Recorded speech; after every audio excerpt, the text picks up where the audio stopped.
What's up, my people? Today I'm talking about a lesson that I learned from watching the Black Panther movie. It's an important line that has stuck with me. When his father passed away, he went to go visit his father. Anyway, you gotta watch the movie to understand what I'm talking about. His father said a line to him, and he's like, he was not ready to live without his father. And his father said to him, "A man who has failed to prepare his kids for his own death has failed as a father." Of course, today it will be a way different. A woman or a man who has failed to prepare their kids for their death has failed as a parent. Meaning, yes, you can have fun with your kids, but at the same time, you have to prepare your kids for the real world. Yes, you can do stuff for your kids, but you shouldn't do everything for your kids, because you have to show them how to do it. Yes, you can give your kids everything, but at the same time, you need to show your kids how to earn it. They have to earn it. You can't just give it to them all the time.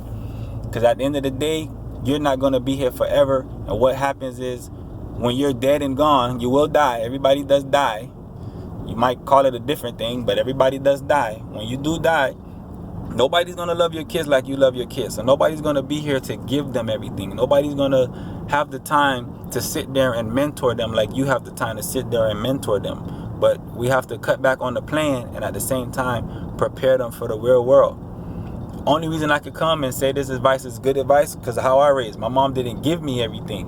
She gave me the 3 basics: food, shelter, clothes. Anything else extra that I wanted as a kid or as a teenager and adult, I had to go out there and earn it. And that's what I did. When I earned it, I felt a self-accomplishment. People that I know that was always giving things, they have an entitlement mindset, meaning all the time, every time it's something, somebody's supposed to give it to them. Or they never hold their self accountable. It's always somebody else's fault. It's their mom's fault, it's their dad's fault, their parents' fault, their job, brother, sister, friends, manager, co-workers. It's always somebody else's fault. But it's never their fault. So I see the difference of how you can raise people and how raising them a certain way can make them a certain way. The mentality of entitlement.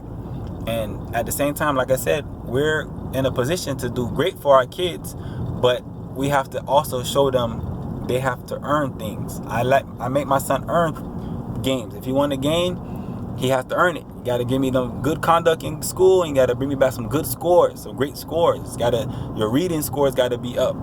And if they're not up, he don't get it. Some kids, I don't understand how they get certain things because they're not doing well in school. The teachers always call in the house or call in the people, and yet they have the Jordans on their feet. They have the games. They have everything. And this gets the mindset of entitlement. They're not earning it. You know, kids can't work. Their work is going to school and behaving themselves and getting good grades. And as they get older, it's just going to become worse and worse. It's going to be more money you spending out, and their behavior sometimes, it's just a big entitlement behavior, basically. Nobody else's fault. It's always somebody else's fault, never their fault, never holding themselves accountable. And we just have to do a better job to prepare our kids for the world, because the world is not going to allow them to play and sit around and bicker, and nothing's going to get done. Me sitting around complaining has never gotten anything done for me. So I always hold myself accountable. So when he said that, it really stuck out in my mind that we have to prepare our kids financially, spiritually, however you want to raise your kids. But at the same time, don't just play all the time with them. Talk to them. You can die tomorrow. I hate to be harsh, but that's real life. You can be taken tomorrow. So it's better to try to prepare yourself or prepare your kids. I always talk to my son like that. Hey man, little Troy, I might not be here tomorrow. So I need you to understand what I'm telling you. You'll be the man of the house. It'll be you, your mom, and your little sister. You're going to have to grow up. You got to stop playing all the time. But, you know, he's still 8 years old. He don't grasp everything. But, hey, I don't know when he grasps. Until then, I'm going to keep talking to him. And but same thing for my daughter. I'm going to do my best to prepare them for the future. So that was something that really stood out to me. The kids are the future. Malcolm X said, the future belongs to those who prepare for it. So in order to prepare for the future, you got to prepare your kids to prepare for the future. Warren Buffett said, give your kids enough that they never want for anything, but don't give them everything that they never do anything. Meaning, give them enough to give them a head start, help them out, prepare them for the world, help them out. But don't give them everything to the point they don't want to do nothing. You just create another lazy person who don't want to do nothing other than the bare minimum to get by. Bare minimum to get by is not going to have a bright future.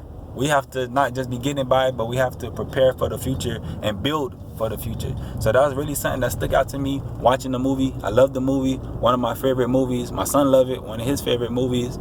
And that's how I feel. Wakanda forever. Later, my people.